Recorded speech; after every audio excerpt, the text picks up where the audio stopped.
Welcome back to my channel legal regal. आज का ये video family law subject series का फर्स्ट वीडियो है। इस वीडियो के अंदर हम पढ़ेंगे सोर्सेज ऑफ हिंदू लॉ के बारे में। वीडियो स्टार्ट करने से पहले मैं एक रिक्वेस्ट करना चाहती हूँ कि अगर आप लोगों ने मेरे चैनल को भी सब्सक्राइब नहीं किया है तो प्लीज़ मेरे चैनल को सब्सक्राइब कर लें ताकि आपको मेरे कंटेंट का अपडेट मिलता रहे। ऑल्सो अगर आप इस टॉपिक के नोट्स या फिर किसी भी और टॉपिक के नोट्स चाहते हैं तो नीचे डिस्क्रिप्शन बॉक्स में मेरे लिंक्स व्हाट्सएप ग्रुप के लिंक्स हैं, तो उनको आप ज्वाइन कर सकते हैं। तो वीडियो स्टार्ट करते हैं। Sources of Hindu law. Sources पढ़ने से पहले हम थोड़ा सा बेसिक लेते हैं कि हिंदू वर्ड कहाँ से आया। हम लोग हिंदू बोलते हैं, हम लोग जनरली इसको एक रिलीजियस सेंस में बोलते हैं कि हिंदू, पर लेकिन स्टार्ट कहाँ से हुआ ये वर्ड। तो बेसिकली इसकी जो हिस्ट्री है वो ये है कि जब इंडिया में सिंधु रिवर थी और उस टाइम पे जब पोर्चुगीज इंडिया के अंदर इन्वेड किया उन्होंने, तो वो लोग जो सिंधु रिवर के आसपास रहते थे उन सब लोगों को क्या बोलने लगे, सिंधु। पर क्योंकि पोर्चुगीज जो थे वो लोग स की साउंड नहीं बोल पाते थे, इसलिए उन्होंने क्या बोलना स्टार्ट कर दिया, हिंदू। तो वहां से ही हिंदू वर्ड का एक ओरिजिन हुआ और वहीं से ही हिंदुइज्म भी डेवलप हुआ। तो सोर्सेज ऑफ हिंदू लॉ जो है वो दो हिस्सों में डिवाइडेड है हमारे। जब हम ये फैमिली लॉ की बात करते हैं तो दो हिस्सों में डिवाइडेड है। पहला तो है एंशिएंट और दूसरा है मॉडर्न। एंशिएंट के अंदर 4 रिसोर्सेज आते हैं, Shruti, Smriti, digest and commentaries, customs. और मॉडर्न के अंदर आते हैं justice, equity and good conscious, legislation and precedents. इन सबको एक एक करके डिटेल में पढ़ते हैं। सबसे पहले बात करते हैं श्रुति की। श्रुति जो वर्ड है वो किस चीज से डेवलप हुआ है, श्रु। श्रु का मतलब क्या है, सुनी हुई चीजें।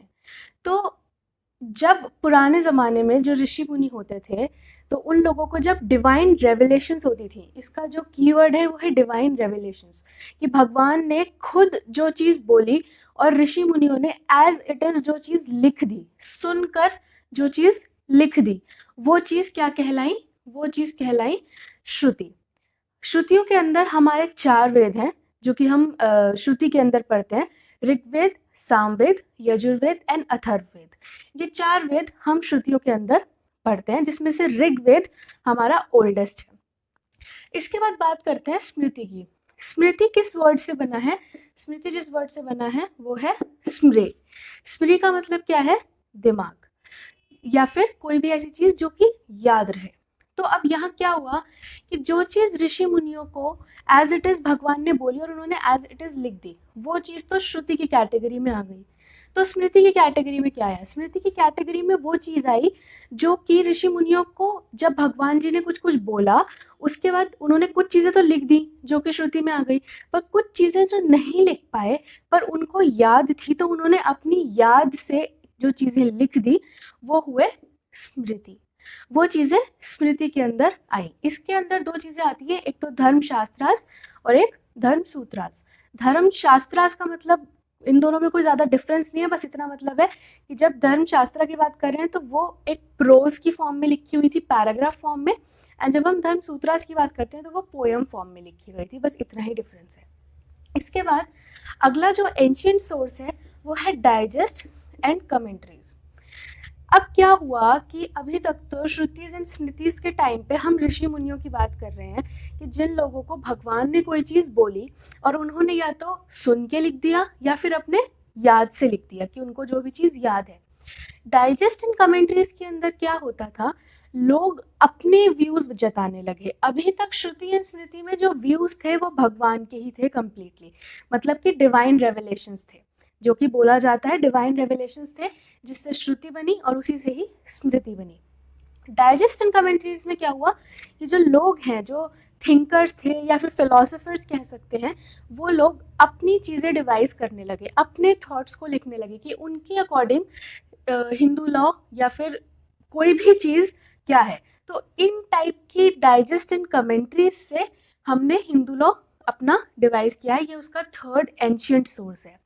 अब इसी के अंदर जब यहाँ हम डाइजेस्ट एंड कमेंट्रीज की बात करते हैं तो इसी में से हमारे हिंदू लॉ के दो स्कूल ऑफ थॉट्स निकले हैं जो कि हम नेक्स्ट वीडियो के अंदर पढ़ेंगे। पहला है मिताक्षरा और दूसरा है दयाभगा। ये दो स्कूल्स हम नेक्स्ट वीडियो में डिस्कस करेंगे डिटेल में, पर लेकिन इन्हीं डाइजेस्ट एंड कमेंट्रीज से ये मेजर मिताक्षरा एंड दयाभग के स्कूल्स निकले। और भी स्कूल्स थे और भी थॉट ऑफ प्रोसेसेस थे, पर लेकिन ये दो स्कूल्स सबसे ज़्यादा प्रेवलेंट थे, इसलिए हम हिंदू लॉ में इन्हीं दोनों को पढ़ते हैं, मिताक्षरा एंड दयाभग को। जो हमारा फोर्थ सोर्स है वो है कस्टम। कस्टम हम लोग हमेशा से जूरिस्प्रूडेंस की क्लासेस में याद करते आए हैं कि कस्टम इज एनीथिंग जो कि एक तो टाइम इमेमोरिएबल से चला आ रहा हो, सर्टेन हो, साथ ही उसके अंदर कोई एम्बिग्विटीज ना हो, वो एकदम सर्टेन हो, मतलब कि ऐसा नहीं होना चाहिए किसी को कुछ और लगता है और किसी को कुछ और लगता है। थर्डली वो सारे लोग, मतलब कलेक्टिवली सारे के सारे लोग उसको फॉलो करने चाहिए मतलब उसकी एक मास फॉलोइंग होनी चाहिए। ऐसा नहीं कि एक छोटा सा ग्रुप किसी चीज़ को फॉलो कर रहा है तो हम उसे कस्टम कहें। मास लोगों को, मतलब बहुत सारे लोगों ने इस कस्टम को फॉलो करना है। तो हमारा फोर्थ एंशिएंट सोर्स क्या है? कस्टम। अब हम मॉडर्न सोर्सेज पे आते हैं। मॉडर्न सोर्सेज के अंदर हम तीन चीज़ें पढ़ते हैं: justice, equity and good conscience, legislation and precedents. Justice, equity and good conscience का सीधा साधा मतलब ये है कि जो चीज़ लॉ के हिसाब से सही है, या फिर जो चीज़ नेचुरल लॉ के हिसाब से सही है, टू बी प्रिसाइज। ठीक है, यहाँ पे हम बेसिकली ये कह रहे हैं कि जो चीज़ एक तरीके से पीस लेकर आएगी या फिर इक्वालिटी क्रिएट करेगी, वो सब चीज़ें इसके अंडर कवर हो जाएंगी। हम लोग जब भी अपने मेमोज लिखते हैं, मेमोरियल्स लिखते हैं मूट कोर्ट के लिए, या फिर जब हम केस फाइल करते हैं तो हम अपनी पिटिशन के लास्ट में एक प्रेयर लिखते हैं। उस प्रेयर में हमेशा हम एक क्लॉज ऐड करते हैं कि द कोर्ट में give any other relief on according to justice, equity and good conscience. तो वही वाला पॉइंट है हमारा हिंदू लॉ का मॉडर्न सोर्स, पहला मॉडर्न सोर्स। अगला सोर्स क्या है? लेजिस्लेशन। लेजिस्लेशन समझने में बहुत ज़्यादा डिफिकल्टी नहीं होगी, क्योंकि हम जो भी सारे लॉज पढ़ते हैं वो जनरली लेजिस्लेशंस ही होते हैं। लेजिस्लेशंस क्या है? जब जो पार्लियामेंट है वो एक लेजिस्लेटिव प्रोसीजर से कोई लॉ डिवाइस करता है, तो उस लॉ को लेजिस्लेशन कहते हैं। तो हिंदू लॉ के कुछ लेजिस्लेशंस क्या हैं? जैसे कि हिंदू सक्सेशन एक्ट हो गया, हिंदू मैरिज एक्ट हो गया, हिंदू अडॉप्शन एक्ट हो गया, अडॉप्शन एंड मेंटेनेंस एक्ट हो गया। तो ये सारे एक्ट्स क्या हैं? लेजिस्लेशन, जो कि पार्लियामेंट ने इनैक्टमेंट के प्रोसीजर से डिवाइस किए हैं, जो कि हमारे स्टैट्यूट्स होते हैं। इसके बाद थर्ड सोर्स क्या है? प्रेसिडेंट्स। प्रेसिडेंट्स का मतलब क्या है यहाँ पे? कि जैसे एक कोर्ट ने कोई डिसीजन दिया, ठीक है, अब वो डिसीजन हो सकता है लॉ में कहीं ना लिखा हो, पर लेकिन क्योंकि हमारा जो कंट्री है या फिर और भी जो कॉमन लॉ की कंट्रीज हैं, वो लोग प्रेसिडेंट्स को फॉलो करते हैं कि अगर एक कोर्ट ने कुछ बोल दिया तो उस कोर्ट पे एंड उससे लोअर कोर्ट्स पे वो डिसीजन बाइंडिंग होगा। तो प्रेसिडेंट्स का यहाँ पे मतलब क्या है कि जब हम हिंदू लॉ के सोर्सेज की बात करें तो हिंदू लॉ में अगर किसी अपर जज ने, अपर क्लास के जज ने कोई ऐसा डिसीजन दिया है, तो वो डिसीजन सारी लोअर जुडिशरी पे एप्लीकेबल होगा, तो उन लोगों को वही डिसीजन फॉलो करना पड़ेगा। तो बेसिकली हिंदू लॉ का जो अगला सोर्स है, बेसिकली सेवंथ सोर्स है, जो कि सारे के सारे सोर्सेज में सेवंथ आता है, वो है प्रेसिडेंट्स। तो आज के इस वीडियो में इतना ही। आज के इस वीडियो में हमने डिस्कस किया sources of Hindu law.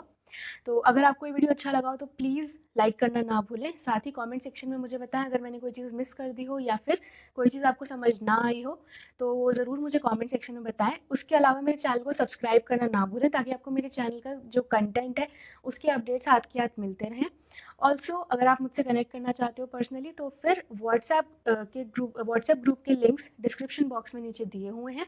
In family law के या फिर किसी भी और सब्जेक्ट के अगर आप नोट्स चाहते हो या फिर कोई भी और असिस्टेंस चाहते हो, तो वो आपको उस व्हाट्सएप ग्रुप्स को ज्वाइन करके मिल सकती है। So thank you, that's all for today, bye.